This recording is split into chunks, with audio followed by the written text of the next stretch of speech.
ನಮಸ್ಕಾರ ಎಲ್ಲರಿಗೂ. ನಿರ್ಮಲಾ ಲೋಕೇಶ್ ಕುಕಿಂಗ್ ಚಾನಲ್ಗೆ ಸ್ವಾಗತ.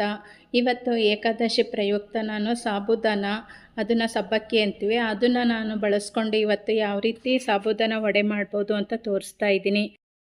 ಮೊದಲಿಗೆ ನಾನು 2 ಆಲೂಗೆಡ್ಡೆಯನ್ನು ಸಿಪ್ಪೆಯನ್ನು ತೆಗೆದು ಚೆನ್ನಾಗಿ ವಾಶ್ ಮಾಡಿ ಇಟ್ಕೊಂಡಿದ್ದೆ. ಅದನ್ನು ಈಗ ವಾಶ್ ಮಾಡಿ ತೊಗೊಂಡಿದ್ದೆ. ಈಗ ಮತ್ತೆ ಹೊಸ ನೀರಲ್ಲಿ ಹೀಗೆ ತುರ್ಕೊಳ್ತಾ ಇದ್ದೀನಿ. ಯಾವಾಗಲೂ ಆಲೂಗೆಡ್ಡೆನ ನಾವು ನೀರಿಗೆ ಹಾಕ್ಬಿಡ್ಬೇಕು ತುರಿದಿದ ತಕ್ಷಣ, ಇಲ್ಲಾಂದರೆ ಕಪ್ಪಾಗಿಬಿಡುತ್ತೆ. ನೋಡಿ, ಹೀಗೆ ಎಲ್ಲ ಆಲೂಗೆಡ್ಡೆನ ನಾನು ತುರ್ಕೊಂಡಿದ್ದೀನಿ. ಇದರಲ್ಲಿ ಇರುತ್ತಲ್ಲ ಸ್ಟಾರ್ಚ್, ಅದನ್ನೆಲ್ಲ ಮತ್ತೆ ನಾವು ತಕ್ಕೋಬೇಕು. 2-3 ಸಲ ನಾನು ಚೆನ್ನಾಗಿ ವಾಶ್ ಮಾಡಿ ತೊಗೊಂಡಿದ್ದೀನಿ. ಈ ಥರ ಚೆನ್ನಾಗಿ ನೀರು ಹಿಂಡ್ಕೊಂಡು ಬಳಸ್ಕೋಬೇಕು ಇದನ್ನು. ಇವಾಗ ಒಂದು ಕಪ್ಪಿಗೆ 1 ಕಪ್ಪಿನ ಅಳತೆಯಲ್ಲಿ ನಾನು ಸಬ್ಬಕ್ಕಿ ತೊಗೊಂಡಿದ್ದೀನಿ. ಇದನ್ನು ಸಹ ನಾನು ಚೆನ್ನಾಗಿ ವಾಶ್ ಮಾಡ್ಕೊತಾ ಇದ್ದೀನಿ.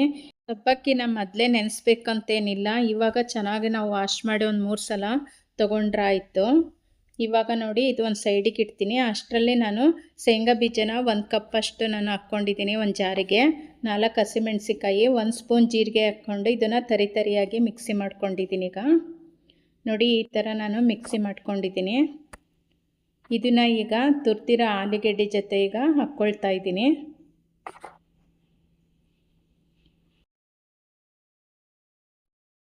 ಸಬ್ಬಕ್ಕಿನೂ ಸಹ ಇವಾಗ ಚೆನ್ನಾಗಿ ನೀರನ್ನೆಲ್ಲ ಇಂಟ್ಕೊಂಡು ಸೇರಿಸ್ಕೊಳ್ತಾ ಇದ್ದೀನಿ. ಇದಕ್ಕೆ ಬೈಂಡಿಂಗಿಗೋಸ್ಕರ ನಾನು ಸಬ್ಬಕ್ಕಿನೇ ಪುಡಿ ಮಾಡಿ ಹಾಕ್ಕೊಳ್ತಾ ಇದ್ದೀನಿ, 1-2 ಸ್ಪೂನು.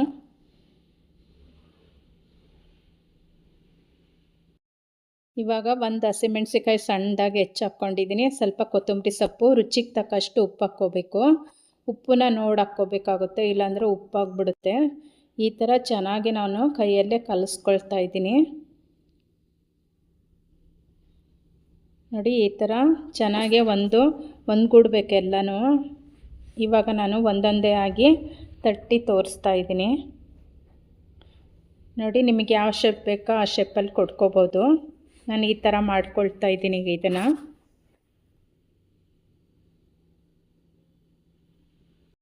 ಹೀಗೆ ಎಲ್ಲವನ್ನೂ ಮಾಡ್ಕೊಂಡಿದ್ದೀನಿ. ಇಡ್ಲಿ ಪ್ಲೇಟಿಗೀಗ ಎಣ್ಣೆ ಹಚ್ಕೊಂಡು ಒಂದೊಂದೇ ಆಗಿ ಇಟ್ಕೊಂಡು ಈಗ ಇಡ್ಲಿ ಪಾತ್ರೆಯಲ್ಲಿ ಈಗ 7ರಿಂದ 8 ನಿಮಿಷ ಇದನ್ನು ಕುಕ್ ಮಾಡ್ಕೋಬೇಕಾಗುತ್ತೆ.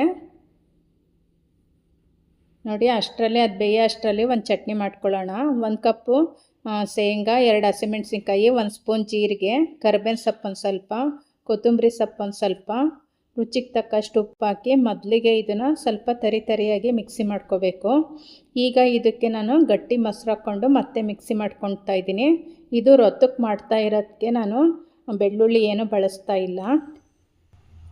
ನೋಡಿ, ಅಷ್ಟರಲ್ಲಿ ಚಟ್ನಿನೂ ಸಹ ಆಗೋಯ್ತು. ಬೇಕು ಅಂದರೆ ಒಗ್ಗರಣೆ ಕೊಟ್ಕೊಬೋದು. ಇದು ಸಿಂಪಲ್ಲಾಗಿ ಚೆನ್ನಾಗಿರುತ್ತೆ. ಈಗ ನಾನು ಇಡ್ಲಿ ಬೆಂದಿದೆ ಅಂತ ತೋರಿಸ್ತಾ ಇದ್ದೀನಿ. ನೋಡಿ, ಇದು ಬೆಂದಿದೆ ಈಗ ಕರೆಕ್ಟಾಗಿ. ಇವಾಗ ಒಂದು ಪ್ಲೇಟಿಗೆ ನಾನು ಎಲ್ಲವನ್ನೂ ತಕ್ಕೊಂಡಿದ್ದೀನಿ. ಈಗ ಒಂದು ಬಾಣಲೆಯಲ್ಲಿ ಎಣ್ಣೆ ಹಾಕಿ ಈಗ ಫ್ರೈ ಮಾಡ್ಕೊತಾ ಇದ್ದೀನಿ. ಫ್ರೈ ಮಾಡೋದಕ್ಕೆ ಏನು ಜಾಸ್ತಿ ಹೊತ್ತು ಬೇಕಾಗಿಲ್ಲ ಇದಕ್ಕೆ. ನೋಡಿ, ಬೇಗನೆ ಆಗುತ್ತೆ ಇದು. ನೋಡಿ, ಇದಾಗೋಯ್ತು. ಈಗ ತಕ್ಕೊಳ್ತಿದ್ದೀನಿ. ಉಳಿದಿರೋದೀಗ ನಾವು ಈ ಥರ ವಡೆನ ನಾವು ಫ್ರಿಜ್ಜಲ್ಲಿ ಇಟ್ಟು ನಾವು ಸ್ಟೋರ್ ಮಾಡಿಕೊಂಡು ಯಾವಾಗ ಬೇಕು ಆವಾಗ ಕರ್ಕೊಂಡು ತಿನ್ಕೋಬೋದು. ನೋಡಿ, ಎಷ್ಟು ಕ್ರಿಸ್ಪಿಯಾಗಿ ಬಂದಿದ್ದಾವೆ ಅಂತ ತೋರಿಸ್ತಾ ಇದ್ದೀನಿ. ನೋಡಿ, ಉಪವಾಸ ವ್ರತಕ್ಕೆ ಮಾಡಿಸಿರೋ ವಡೆ ಅಂತಲೇ ಹೇಳ್ಬೋದು. ಒಮ್ಮೆ ಟ್ರೈ ಮಾಡಿ. ನನ್ನ ವಿಡಿಯೋ ನಿಮಗೇನಾದರೂ ಇಷ್ಟ ಆದರೆ ನಿಮ್ಮ ಅನಿಸಿಕೆಗಳನ್ನು ತಿಳಿಸಿ. Thank you.